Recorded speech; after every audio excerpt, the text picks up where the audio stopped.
জীবনে যে কাজটা করবা সেই কাজটা যদি বিসমিল্লাহ বলে করতে পারো, কি বলে বিসমিল্লাহ বলে করতে পারো, যে বিসমিল্লাহির রহমানির রহিম, কোনটা কাজ করে আমরা আবিষ্কার করবো, তাহলে আর তোমাকে জাহান্নামে যাইতে হবে না। জাহান্নামে যদি না যাও কোন জায়গায় যাবা? জান্নাতে। আলহামদুলিল্লাহ। প্রথম প্রশ্নটা ছিল জাহান্নামের পাহারাদার কতজন বলতে হবে।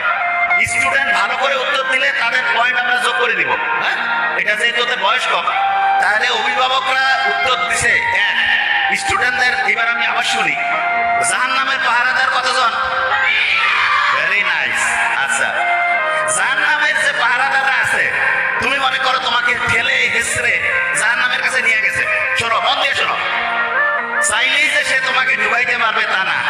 যেভাবে আপনি কি করছেন, ডুবাইতে পারবে না। হ্যাঁ, তোমার কাছে একটা জাহান্নামের পাহারাদার মনে করো তোমার ডুবাইতে যাচ্ছে, তোমার কাছে এমন একটা জিনিস আছে যেটা শুনলে পরে সে তোমাকে ঢুকাবে না। যেভাবে আপনি কি করেন, জাহান্নামে আমার ঢুকার জায়গা, ওইখানে আমাকে ঢুকাইতে